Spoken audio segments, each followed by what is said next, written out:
Shido is a pathetic, lonely, worthless cis-con loser who can't even look girls in the eyes.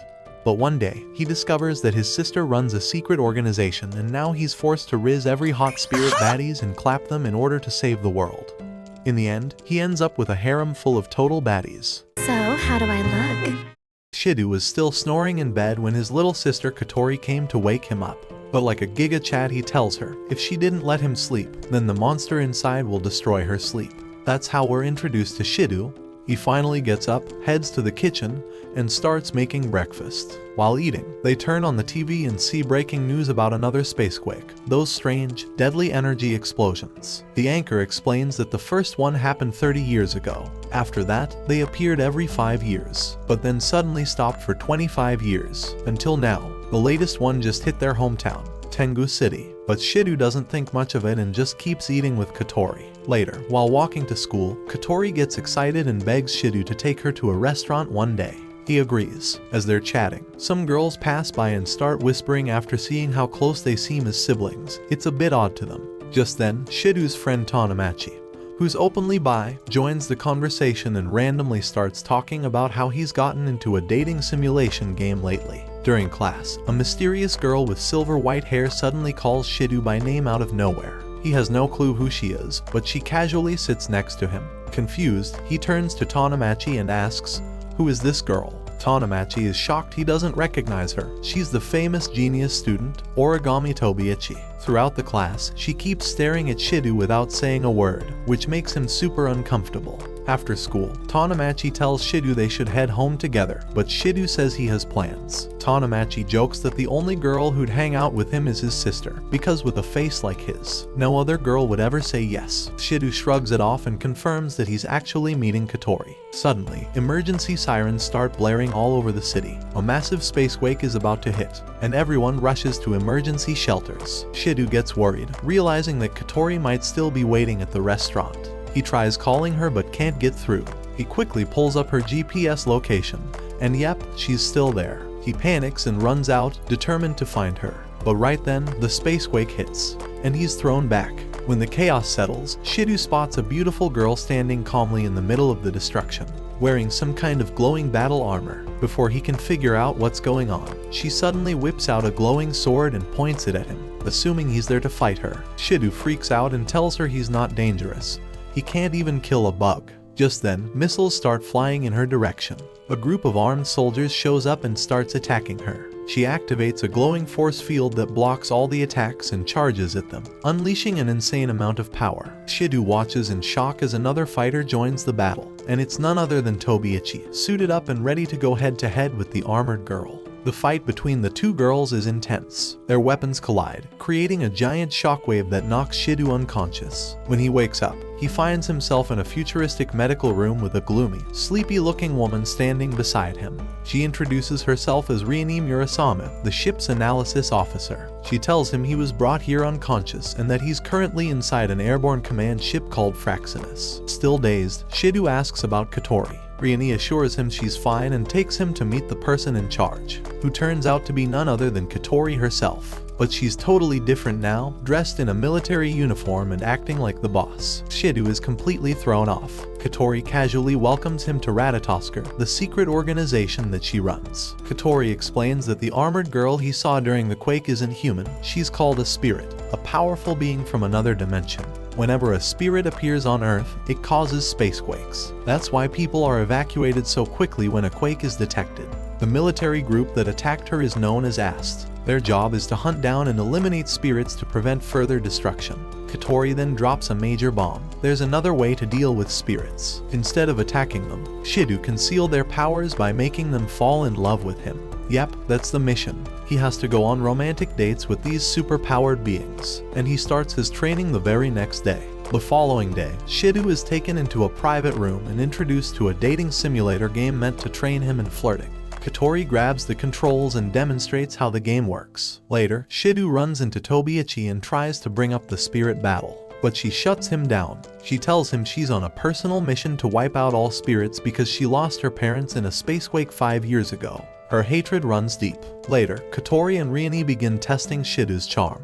They ask him to practice cheesy pickup lines on people, His first target, their homeroom teacher, who's been single for 29 years. Shidu fails miserably with cringe-worthy lines. Riani steps in, feeds him some better lines, and the teacher reacts so strongly it freaks Shidu out, so he runs away. On his way out, Shidu bumps into Tobiichi and accidentally makes her fall, revealing her Kotori pushes him to make a move, but his brain totally blanks out again. Riani helps him once more, and he ends up awkwardly asking Tobiichi on a date. She surprisingly says yes. Shidu freaks out again and tries to explain it was a joke, but before he can say more, another spacequake alarm goes off. Tobiichi instantly heads out to suit up and fight. Meanwhile, the same spirit girl from before has reappeared and is hiding inside a school classroom, refusing to come out. Ast can't attack without risking civilian damage, so Kotori tells Shidu it's up to him to go in and talk to her. She assures him the team will guide him from the ship through an earpiece. Shidu enters the classroom and is nearly vaporized by a surprise laser blast. He dodges just in time and tries to speak to the spirit calmly. The ship's crew quickly feeds him responses, but she gets angry and almost kills him again. She steps forward and prepares a powerful magic attack. Shidu panics and tells her he's just a student, not there to hurt anyone. That calms her down. She recognizes him as the guy from before and lowers her weapon. He explains that he only wants to talk and that even if she ignores him, he won't walk away. Surprised by his honesty, the spirit blushes and admits no human has ever talked to her this way. When he asks for her name, she says she doesn't have one. So, he names her Toka because it's the 10th day of the month, the day they met. She really likes the name. Suddenly, Ast loses patience and opens fire. Toka creates a force field to block the bullets. She tells Shidu to get out so he won't get hurt, but he refuses. He stays under the shield with her and continues the conversation. Kotori urges him to ask her out, and when he does, Toka says she doesn't even know what a date is. Just as things start to calm down, Tobiichi shows up and sees them sitting together. She assumes Toka's holding Shidu hostage. Toka pulls out her ultimate weapon, Sandelpun, a giant sword, and unleashes a destructive attack that wrecks the entire area. After the explosion, Toka vanishes, and Tobiichi is later shown being carried off badly wounded. The next morning, Shidu is staring at the wreckage left behind from the previous fight when suddenly, Toka shows up behind him, catching him off guard. What really shocks him is that there was no spacequake alert this time. She smiles and reminds him that he invited her on a date. Shidu, realizing she's still in her battle gear, her astral dress, tells her that it's not exactly date appropriate. To help her blend in, he shows her a picture of Tobiichi in a school uniform. Toka quickly changes her look with a little magic and copies the outfit. With her new look, their city date begins. As they walk around town, Toka starts devouring anything edible she sees, literally anything that looks like food. While she's chewing on meat, she spots some dessert with white cream and immediately begs Shidu to buy her some too. Meanwhile, Tobiichi is keeping a close eye on them from a distance, confused about how Toka could appear without causing a spacequake. Shidu decides to ask Toka where she disappeared to the other day, and she explains that every time she vanishes, it's because she's pulled into a dark, empty world where she sleeps. She tells him that coming back into the human world isn't something she chooses. It just happens randomly when her sleep is interrupted. That's when Shidu starts to understand something huge. Spirits like Toka don't cause the spacequakes on purpose. It's an uncontrollable side effect of their sudden arrival. Curious, he asks why one didn't happen this time. But Toka avoids the question and instead says she wants more meat, which he can't afford anymore. Eventually, they stop by a fancy restaurant. Shidu tries to stop her from going in since he's broke, but Toka insists. Just when things get awkward, Tanamachi shows up and hands Shidu some cash like a total lifesaver. Once inside the restaurant, Shidu is shocked to see Riani already there. She casually says that they somehow managed to track and enter this dimension. As they take their seats, Kotori also shows up out of nowhere. She recommends that Toka try the overkill special course. Toka starts eating again like there's no tomorrow. Shidu turns to Kotori, asking what's really going on here. She casually says that she's just trying to help increase Toka's affection for him, since he's definitely not winning anyone over with his looks. Before leaving, she tells Shidu to head toward the south side of the station when they finish. Following her advice, Shidu continues the date with Toka. Suddenly, the area transforms into a large amusement park out of nowhere, clearly created by Ratatoskr to spice up the mood and help Shidu succeed in his mission. While they enjoy their time, Toka continues stuffing herself with meat. From the shadows, Tobiichi changes into her combat gear, ready to strike. As evening sets in, Toka tells Shidu that she really enjoyed herself and has started to see humans in a more positive light. Before, she thought they all wanted to kill her, but now she understands why groups like AST are after her, because her arrival unintentionally causes destruction.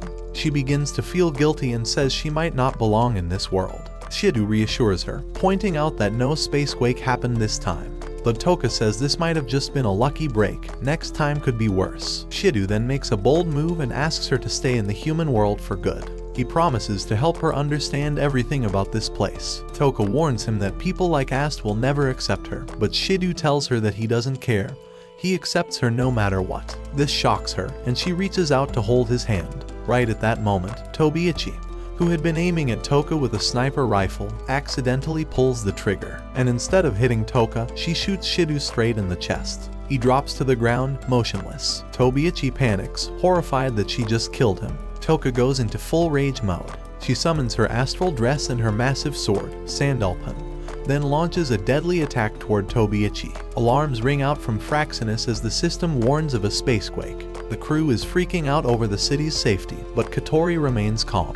When someone asks about Shidu, she coldly says that he's not going down that easily. Suddenly, Shidu's body starts glowing, and miraculously, he comes back to life. Everyone on Fraxinus is stunned. Kotori immediately gives the order to retrieve him. Meanwhile, Toka is burning with rage. Her energy is overflowing as she gets ready to finish Tobiichi once and for all. Tobiichi, frozen in fear, starts to reflect on how she's really no different from the very spirits she hates. As she accepts her fate, Toka prepares the final blow. But just in time, Shidu falls from the sky. Toka instantly flies up, catches him, and hugs him tightly. The power in her sword suddenly overloads from the emotion, and the crew fears it might destroy everything. Kotori shouts at Shidu to kiss her now. He does it without hesitation, and immediately, her spirit powers are sealed once again. Her outfit disappears, and they float back to the ground.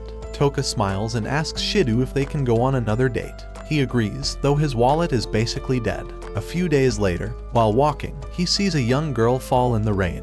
He runs to help, but she quickly pulls away and tells him not to hurt her. He's confused and concerned. The next day, it rains again, even though the forecast said it wouldn't. Passing the same spot, he remembers the girl and her creepy little puppet. When he gets home, he goes straight to the bathroom, only to walk in on Toka completely naked. He rushes to ask Kotori what the hell Toka is doing living in their house. Kotori casually explains that after the kiss, a special bond was created between them, sealing her powers. Because of that, they're now spiritually linked. Shidu asks how that's possible. Kotori says they only figured it out through analysis at Ratatoskr. Rieni then adds that if Toka's emotions go haywire, her sealed powers might flow back into her. Since she feels safest near Shidu, it's best for her to stay with them for now, until a proper home for spirits is built. Kotori also mentions this gives Shidu more opportunities to practice handling other spirits, which makes him wonder why he needs to deal with any more girls after sealing Toka's powers. She drops the bomb that there are still more spirits out there needing his special talent.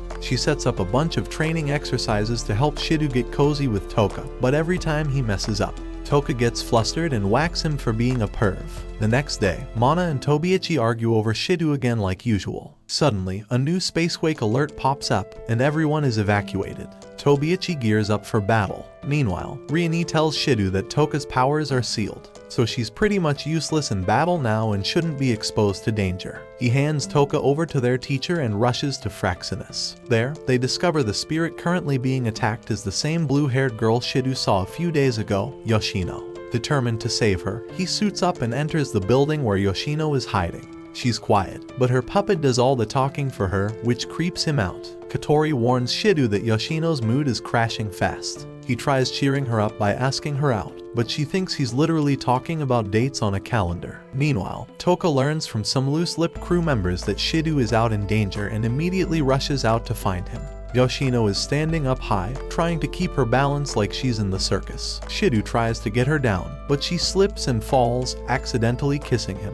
Toka sees this from a distance and loses it, asking Shidu if this was what he came to do. He's speechless. Kotori alerts him that Toka's sealed powers are reawakening. Now furious, Toka starts yelling like a scolding girlfriend. Yoshino's puppet even insults her, saying Shidu must be tired of her and wants someone new. Toka grabs the puppet and threatens to shut it up permanently. Yoshino rushes over to take it back, but Toka refuses and demands that Shidu choose between her and Yoshino. Kotori warns that Yoshino's mental state is collapsing, Shidu tries to calm Toka and tells her to give the puppet back, but that only makes her more upset. She thinks he's choosing Yoshino. Suddenly, Yoshino summons her powerful ice creature, Zadkiel, who starts attacking. Shidu protects Toka from the chaos, but Yoshino escapes by riding her ice beast as Ast fires at her. She manages to escape. Back at the building, Shidu tries to comfort Toka, but she pushes him away, thinking he clearly prefers Yoshino now. After everything that happened, Toka was feeling really down and completely shut herself off from Shidu. She avoided him completely, refusing to speak. Rieni decided to personally check on her and give her a bit of emotional support, hoping to figure out what was going on in Toka's head. Meanwhile, Kotori and Kaiue were back at the building trying to make sense of the situation between Shidu and Yoshino. They were confused. Shidu kissed Yoshino, so why didn't that seal her powers like it did with Toka? Something didn't add up.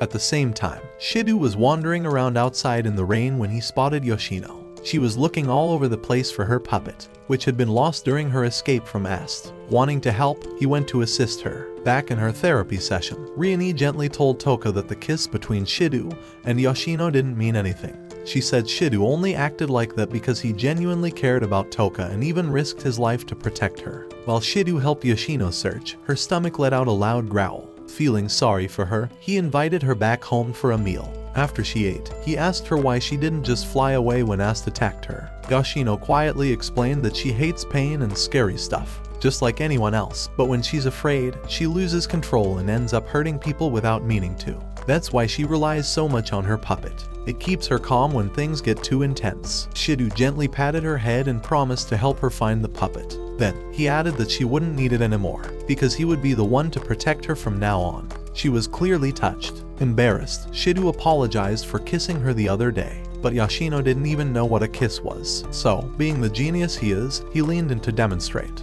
Right as he was about to kiss her, the front door burst open and Toka stormed in. She had come to apologize for the way she treated him, but froze when she saw the two in a very suspicious position. Fuming with jealousy, she left without saying a word and later took out all her frustration on her poor, innocent pillow. Later, Shidu got intel that Yoshino's missing puppet had been located in Tobiichi's house. He rushed over to her place and rang the bell. She let him in and offered him some nasty-looking tea before disappearing into the bathroom. While she was gone, Shidu used the opportunity to sneak around her place like a total thief until he finally found the puppet. He quickly sat back down and tried to act normal. Tobiichi came back, looking a little too comfortable as she sat close to him. Despite being distracted, Shidu asked her why she hated spirits so much. He tried explaining that not all spirits were dangerous, using Toka and Yoshino as examples, but she wasn't having it. She said a spirit took her parents away 5 years ago, and no matter what anyone said, she couldn't forgive them. Shidu explained that Toka's powers were sealed now, so she wouldn't cause any damage anymore. Still, Tobiichi said no one could guarantee that things wouldn't go wrong again. Shidu pleaded with her to at least try understanding spirits and not immediately treat them as enemies. She didn't give a straight answer. Before she could say more, her phone rang. Another spacequake was coming. She stood up, ready to leave, but Shidu quickly asked if a spirit has lost her powers, would you still attack her? She paused for a second and said that although she might want to, the final decision wasn't hers, it was up to her superiors. Meanwhile, Ast caught up with Yoshino and began attacking again. Yoshino tried to run, but they knocked her down. She panicked and called out Zadkiel, her massive ice monster, which started fighting back. Ast kept firing while Yoshino escaped. Toka spotted the situation from a distance and rushed in. At the same time, Shidu called out to Yoshino from afar. He tried to hand her puppet back, but before he could reach her, Tobiichi shot a high-powered laser at Yoshino. It hit her hard, and Zadkiel started charging a deadly counterattack, not caring that Shidu was standing right there. Toka saw it happening and panicked. She tried summoning Sandalpin to save him, but it wouldn't work. Her powers were sealed. Just before the blast hit, she forced her power out and activated her sword, managing to block the attack just in time. After saving him, Toka ran over and apologized to Shidu for acting out earlier, while Ast kept blasting away at Yoshino. Shidu told Toka he needed her help, but she got the wrong idea again and thought he just liked Yoshino better. Shidu explained that she was a spirit just like Toka, and he promised to protect her too, just like he did for Toka. Understanding now, Toka gently placed Sandalpin on the ground and told him to use it to get through the icy barrier around Yoshino. Inside, Zadkiel's freezing aura was so strong that no one could get near. Tobiichi created a massive force field, lifting a whole building with it, intending to smash Yoshino. but Toka suddenly arrived and split the building in half with one slash. Seeing her, Ast immediately turned their attention to Toka and started attacking her instead. With the distraction in place, Shidu braved the freezing energy and made it through the barrier. It was tough, but he pushed through. Yoshino saw him, healed his wounds, and hugged her puppet with joy when he gave it back. He explained that he needed to kiss her to save her, and while he awkwardly tried to say it out loud, Yoshino blushed and kissed him first. The kiss sealed her powers, vaporized her spirit outfit, and the skies cleared up. Later on, Kotori informed Shidu that Toka wouldn't be living with him anymore. Ratatoskr had finished building a proper house just for spirits. One morning, Toka and Yoshino saw a commercial on TV about a hot spring and asked Shidu to take them there. He told Kotori, and although she wasn't thrilled, she agreed it was better to let the spirits relax than risk them losing control. Meanwhile, at Ast headquarters, the Mech team's captain and her squad also decided to visit the same hot spring, calling it a mission, though it was clearly just an excuse to hang out. Tobiichi wasn't thrilled, calling her team ugly and saying they should be training instead. Right then, Shidu called her to ask if he could keep the book she gave him for a couple more days. As they talked, she overheard Toka's voice in the background. Furious, she crushed the ken in her hand from pure rage. Shidu, Riani, and the girls began their trip, but along the way, Toka got jealous of how Shidu treated Yoshino and ended up destroying their car. Meanwhile, Ast took a hidden underground train to the hot spring, pretending it was for terrain analysis. But their train broke down too, and they had to continue on foot. Shidu's group was already walking anyway because Toka had totaled their ride. Toka felt guilty, but Shidu reassured her he wasn't mad. Meanwhile, Fraxinus detected Ast heading toward the spirits. Unaware that Ast wasn't planning to fight, someone from the crew panicked and ordered barriers be set up to block them. So both sides started fighting for no reason, causing huge environmental damage. Back with Shidu's group, a sudden explosion forced them to hit the ground. Yoshino dropped her puppet and burst into tears, triggering freezing weather and heavy rain. Shidu calmed her down, promised to retrieve the puppet, and the rain instantly stopped. He ran into the chaos to find it while Ast and Ratatoskr kept clashing.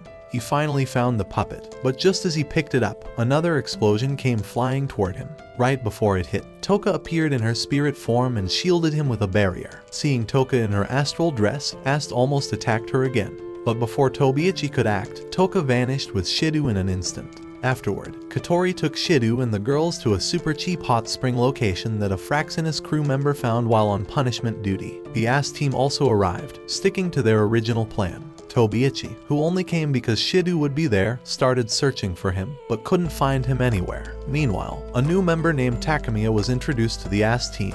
They were shocked to hear that she once defeated a spirit. She sat next to Tobiichi while the captain showed the team footage of their last fight with Yoshino.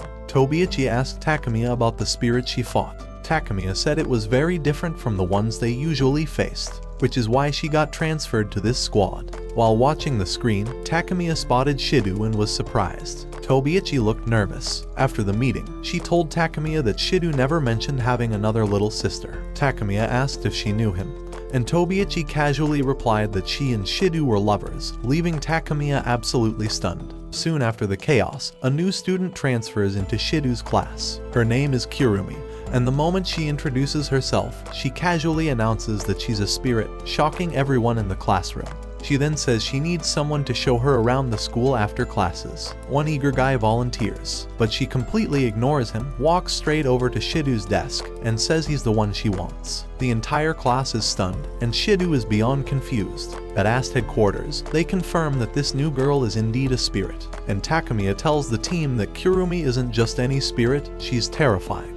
Kurumi has personally wiped out over 10,000 people, and that's not even counting the deaths caused by her space quakes. The Ast soldiers are left speechless. Later that day, Shidu meets up with Kurumi as planned, unaware that Toka and Tobiichi are secretly following and spying on them.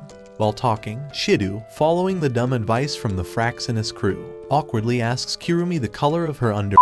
Instead of getting mad, Kurumi smirks, teases him, and makes a very suggestive move before he stops her just in time. Trying to change the subject, Shidu asks why she called herself a spirit. Kurumi says not to act like he doesn't already know, making him even more confused. When he asks how she knows so much about him, she refuses to give any answers and instead leans in close, saying she's liked him ever since she heard about him. She suddenly grabs his hand and flirts hard. making Shidu seriously question what he's gotten into, until the two spies fall out of hiding and accidentally reveal themselves. As they part ways, Kurumi whispers something wild in Shidu's ear, "Next time we're alone, I'll eat you." Shidu turns pale and thanks the heavens that Toka and Tobiichi interrupted when they did. Who knows what might have happened otherwise. On her way out of school, Kurumi crosses paths with a group of cocky guys trying to mess with her. She plays along, pretends to agree to go with them, then lures them to a hidden spot where she literally devours them. Takemiya shows up just in time, but Kurumi disappears before anything can happen. A few minutes later, Takemiya runs into Shidu, who's walking home with Toka and Tobiichi. Out of nowhere, Takemiya jumps at him, calling him big brother and hugging him tightly. Shidu is left wondering who this girl even is. She follows him home excitedly, super hyped that her big brother is alive. Kotori, however, gets irritated and the two girls argue over who's the real sibling. Later, Shidu asks Takemiya where she's been all this time. She dodges the question and quickly leaves, leaving everyone wondering what she's hiding. The next day in class, the homeroom teacher starts roll call and realizes that Kurumi isn't present. Everyone's confused. Why would a new student already be skipping school? Takemiya confidently says she won't be showing up again, only for Kurumi to walk in seconds later like nothing happened, surprising everyone. During lunch, Shidu gets a secret message from Kotori, asking him to meet in the physics lab. When he gets there, she and Riani show him shocking footage of what happened the previous day. Asked, with Takemiya, ambushed Kurumi and totally obliterated her. But now she's back in school like nothing happened. They have no idea how she survived. Meanwhile, Tobiichi meets Kurumi in the locker room and bluntly asks how she's even alive after yesterday's attack. Without warning, creepy shadowy hands rise from the floor and pin Tobiichi down. Kurumi looks down at her and says all their efforts are a waste of time. When Tobiichi asks what her goal is, Kurumi casually reveals that she came to the school for one reason. She wants Shidu and everything inside him. Later after school, Shidu approaches Kurumi and nervously asks her on a date. He's only doing this because Kotori ordered him to, hoping they could learn more about her. Kurumi smiles, thrilled, and says yes. As she walks away, Tobiichi appears and demands to know what Shidu was doing with the devil. He dodges her questions and quickly walks off. Back home, Toka does a weird dance in front of Shidu and pulls out a ticket from between her.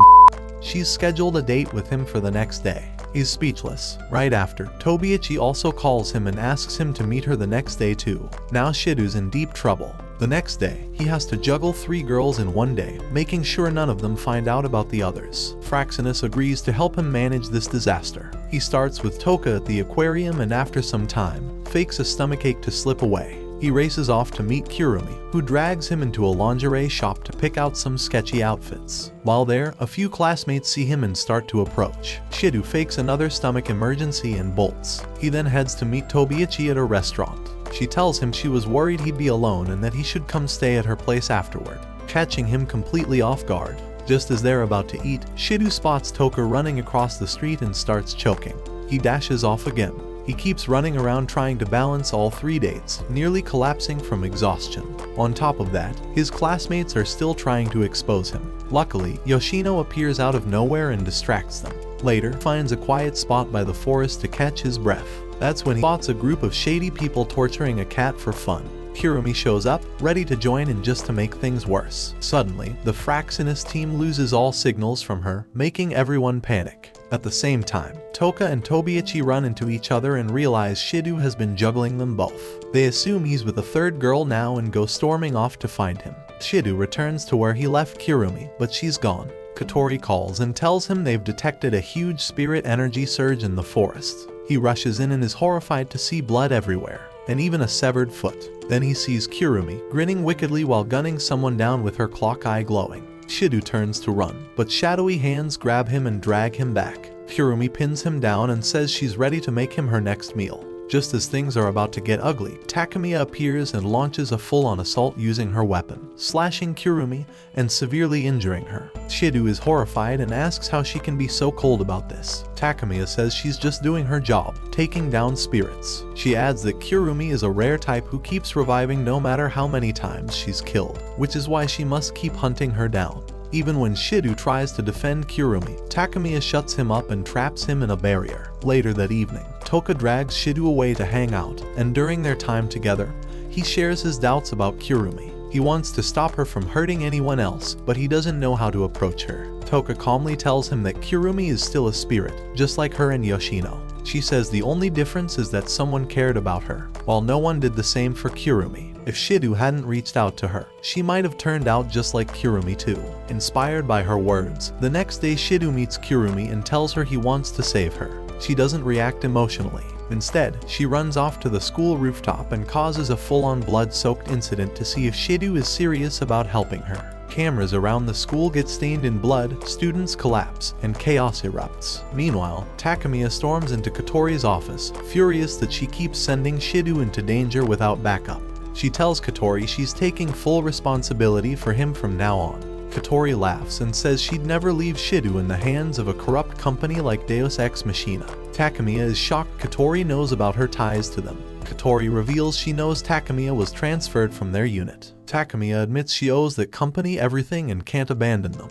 But Kotori drops another bomb. Fraxinus analyzed Takemiya's saliva and found that the company injected her with massive amounts of spirit energy, cutting her lifespan to just 10 years. Takemiya is speechless, she never knew. Before they can say more, they both get a call. Something terrible is happening at the school. They immediately rush out to face it. While chaos was breaking out on the rooftop, Shidu noticed something strange. Toka and Yoshino were both writhing in pain, completely overwhelmed, while he seemed perfectly fine. Confused, he asked Riani what was going on, and she explained that both Toka and Yoshino's spirit powers were currently sealed inside of him. That's why they were reacting and he wasn't. Suddenly, Kurumi's voice echoed from above. She was calling him to come up to the rooftop if he had something to say to her. Without hesitation, Shidu took off.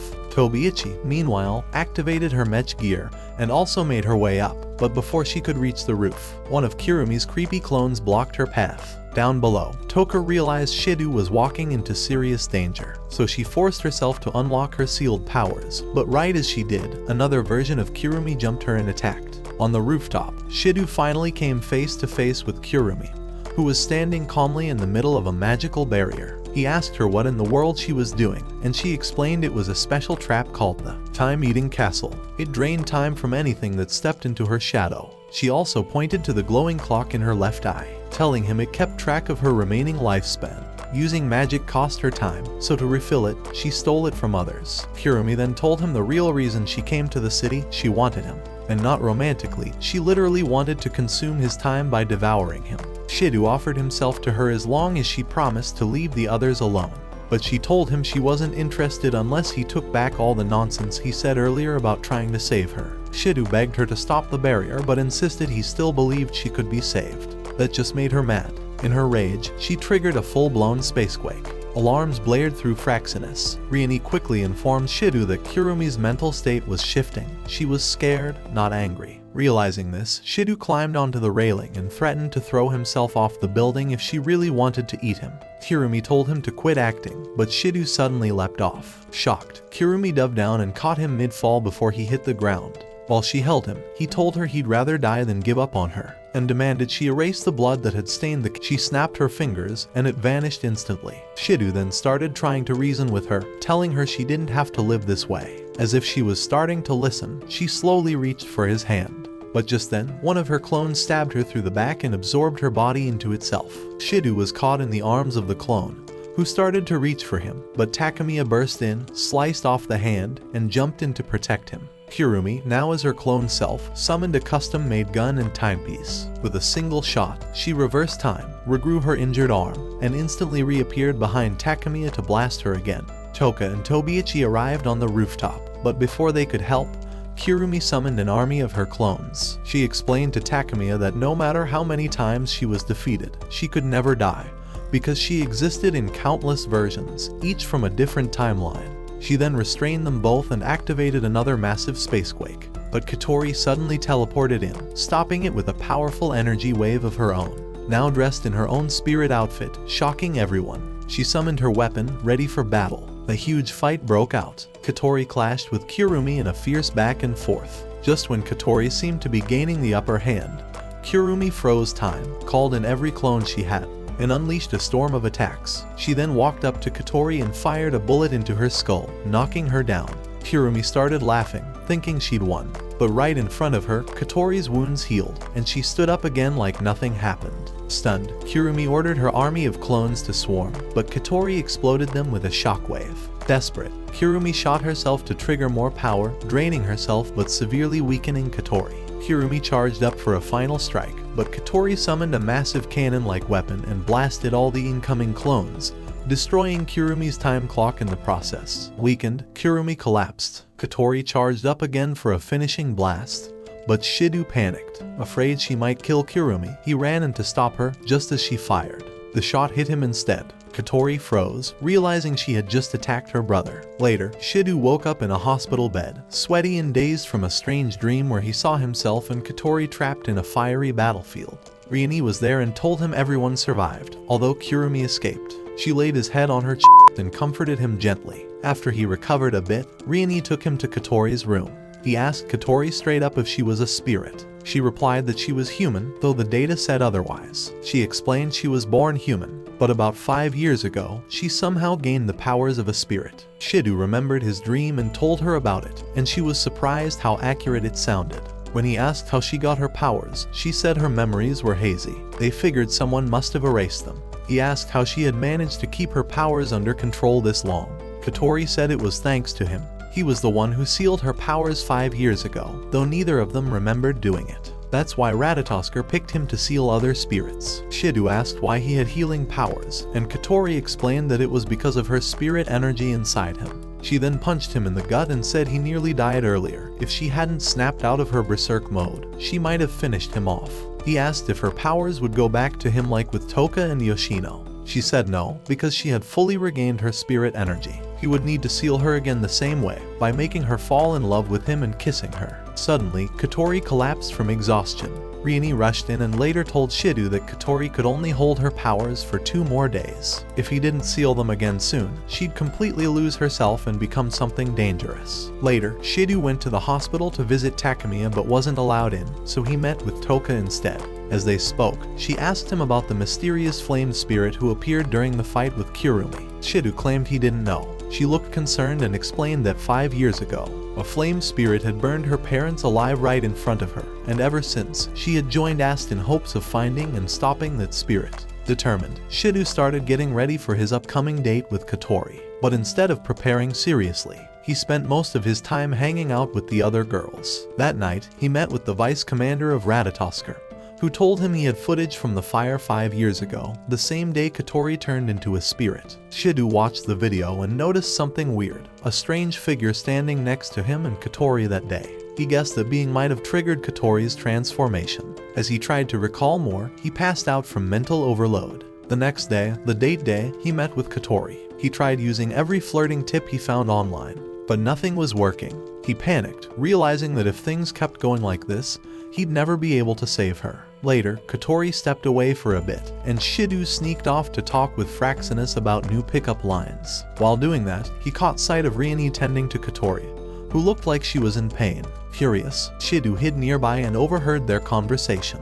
He learned that Kotori had been secretly taking stabilizing drugs to keep her powers in check, but didn't want Shidu to know because she didn't want him to date her out of pity. Shocked, Shidu returned to the beach where they were supposed to meet. When Kotori came back, he ditched the earpiece he was using to talk to the crew, deciding to follow his heart instead of their bad advice. He invited her to an amusement park, determined to do things his way. Meanwhile, Tobiichi met with her superior, who showed her new tech designed to combat high-level spirits. Tobiichi asked if it could defeat the mysterious flame spirit from the footage 5 years ago. Her superior looked confused and said that spirit looked a lot like someone they'd seen recently. Tobiichi demanded to see the footage, and was stunned when she saw the spirit of flames was actually Kotori. Back at the amusement park, Shidu and Kotori enjoyed their time together, laughing and bonding.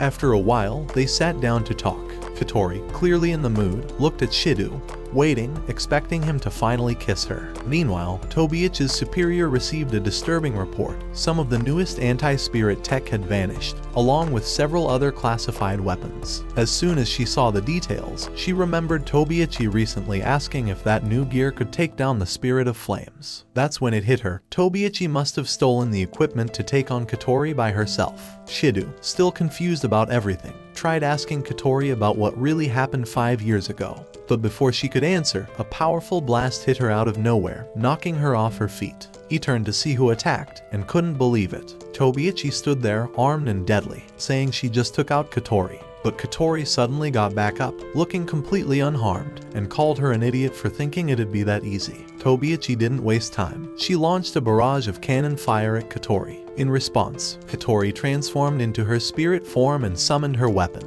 and the two of them started trading brutal attacks, shaking the entire amusement park. On the other side of the park, Toka and Yoshino felt the shockwaves and realized something serious was going on.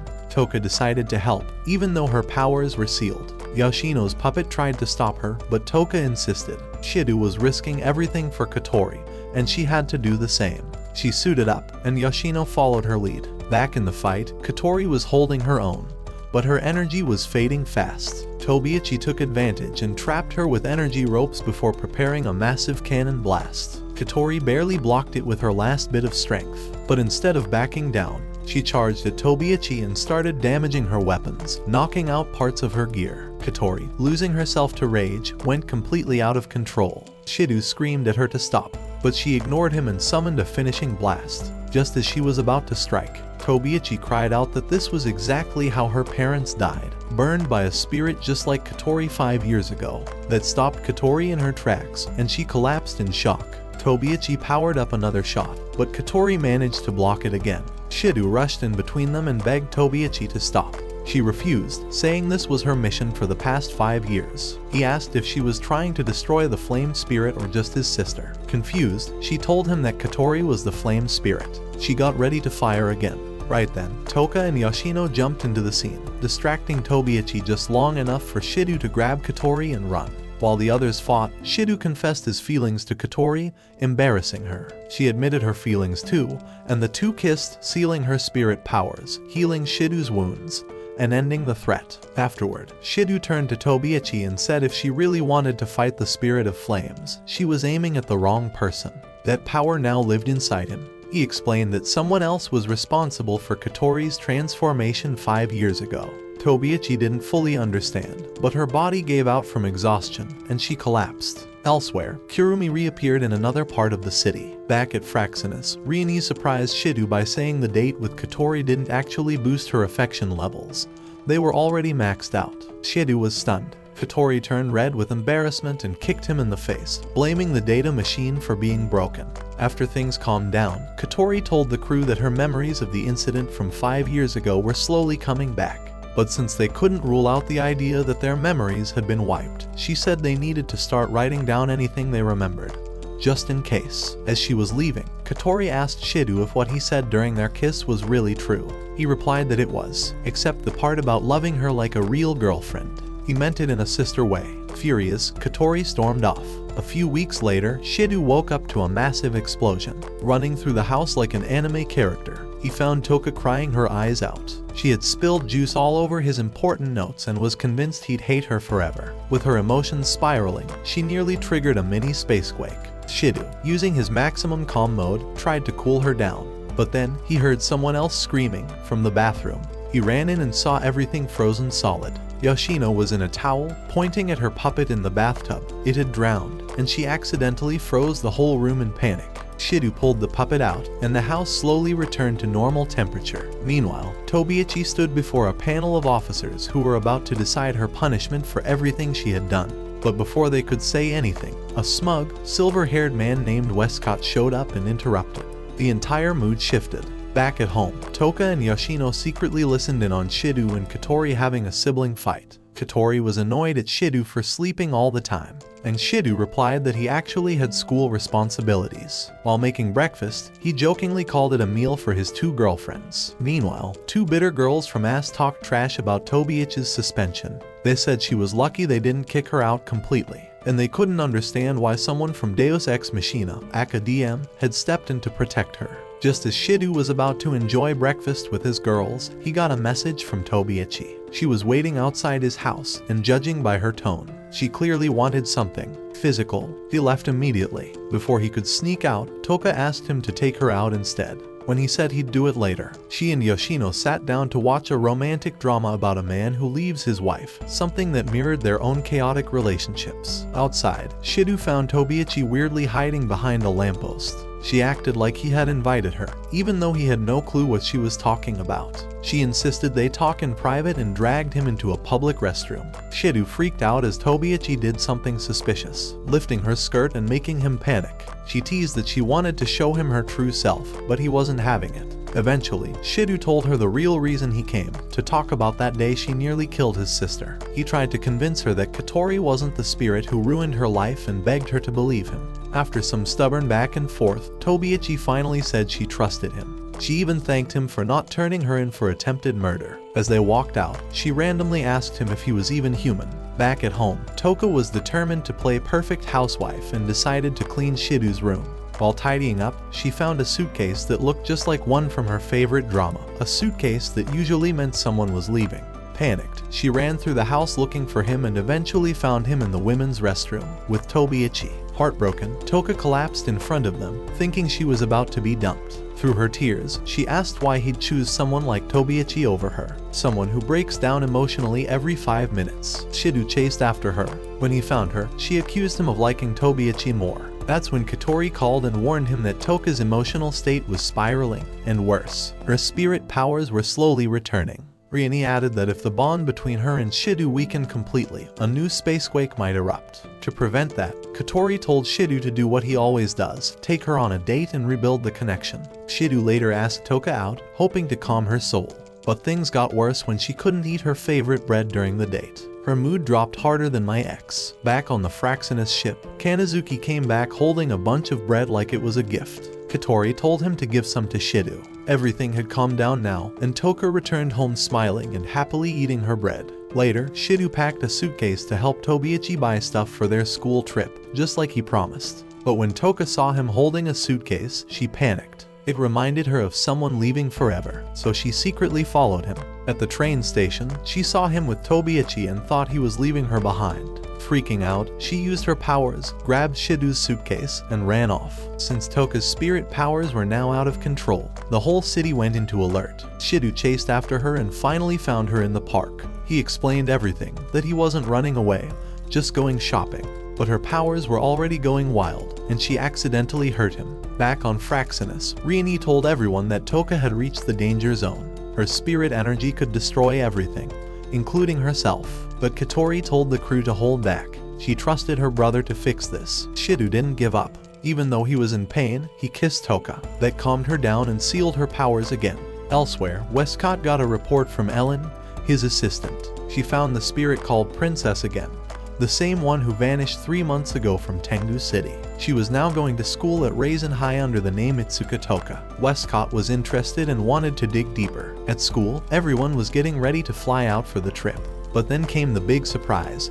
Toka showed up wearing a boy's school uniform. Shidu looked like he was about to faint because the shirt didn't even fit her properly. Everyone was speechless. The teacher said that wearing boy clothes didn't actually make her a boy, but Tobiichi stepped in and said that Toka had guts for doing it. She even joked that if Toka wanted to switch sides, then Shidu should move into the girls' dorm to match. Tired of all the drama, Shidu begged the teacher to let it go. She agreed and let Toka and Tobiichi sit next to Shidu on the plane. On Fraxinus, Kotori got some strange info. The company paying for the school trip was actually owned by Deus Ex Machina. That was suspicious. On the plane, Shidu sat between Toka and Tobiichi, and they kept arguing the whole time. Tobiichi told him to look at the clouds. Toka got upset when he didn't look at the carpet. Then, a woman with giant glasses took a photo of Toka. Shidu didn't know who she was, but Tobiichi said she was the trip photographer. What she didn't say was that the woman, Ellen, was spying on them for DM. Ellen tried going back to her seat, but 2 nosy students kept asking her random questions. Annoyed, she walked off. When they landed on the island, Toka ran straight to the ocean. Shidu followed her, but their teacher said they had to visit a museum. Toka suddenly said she felt someone watching them and ran away. Ellen tried to go after her, but Mai and Mai showed up and distracted her by holding her hands and pulling her away. Shidu chased after Toka, and suddenly a strong storm hit. A trash can flew into Toka, knocking her out. As Shidu carried her, 2 new spirits appeared, fighting like crazy. One was Yuzuru, who wore a tiny outfit made of ribbons. The other, Kaguya, was dressed the same. They were arguing about who the real Yami was. Shidu tried to talk to them, but they said this was their sacred battle. Then Yuzuru said they had been fighting forever and getting nowhere. So, she suggested a new way to settle it. Whoever won Shidu's heart would be the winner. Back with the school group, Tobiichi was worried when Shidu didn't come back.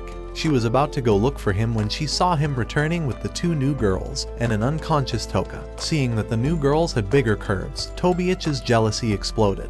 At school, their teacher Tami added Yuzuru and Kaguya to Shidu's class. The girls quickly became obsessed with him, always fighting for his attention. They even revealed that they were once a single spirit, but split into two. Their goal was to see who deserved to exist when they joined back into one being. Shidu was overwhelmed. He went to the pool for peace, but both girls followed and got in the water. Kaguya told Yuzuru to try seducing him first, but Yuzuru knew it was a trap and refused. They started arguing again, now about who had the bigger chest. Shidu told them to calm down, but then the door opened, and Toka walked in wearing her swimsuit. She jumped into the pool and saw Shidu surrounded by the twins. He quickly explained they tricked him.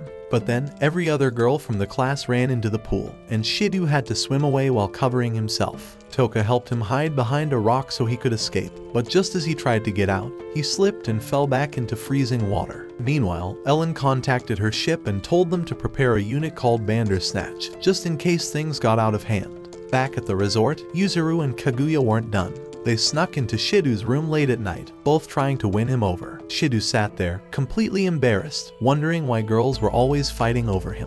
At the same time, Toka and Tobiichi argued over who would take care of Shidu. Their fight got louder until Mai and Mai told them to settle it properly. As the group walked towards Shidu's room, Ellen ordered Bandersnatch soldiers to surround the area. But when Ellen tried to peek in, a pillow hit her in the face, exposing her. Mai and Mai noticed her instantly. Inside the room, Shidu begged the twins to stop treating him like a prize. Outside, their teacher Tami noticed the late-night noise and walked towards Shidu's door. Right as she got there, a completely naked Shidu tried sneaking out, but slipped and landed face first on her, flashing everything. Above Erubai Island, James Paddington and his team kept a close watch on the resort. When he didn't get any updates from Ellen, he immediately told his people to pull back all 3 Bandersnatch units. The next day, Shidu waited on the beach for Yuzuru and Kaguya. He was following Riene's plan, hoping to find a way to settle things peacefully. Riene suggested that if both girls were allowed to try winning his heart, they might follow her advice during the process, which would give them a little control over the situation.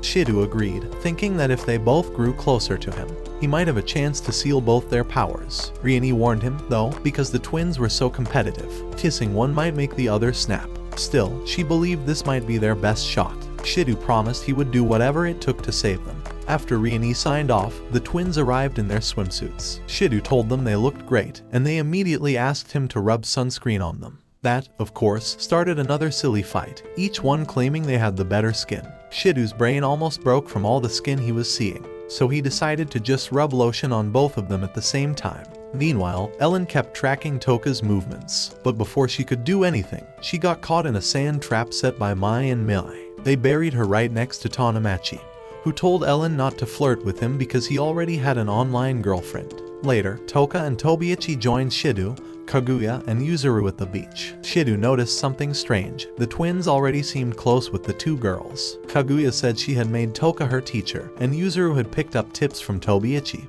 who was now her mentor. Tobiichi asked what they were all doing at the beach. Shidu struggled to answer until Riene showed up and said they were there to play volleyball. Shidu pulled her aside and asked why she came without warning. She said the plan had to change once Toka and Tobiichi joined in.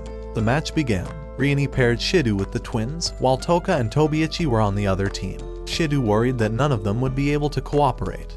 Kaguya and Yuzuru were always fighting, and Toka and Tobiichi weren't exactly friends either. But Riene had a secret plan. At first, the twins couldn't work together, and Toka and Tobiichi easily took the lead. They even made fun of the twins for being so out of sync.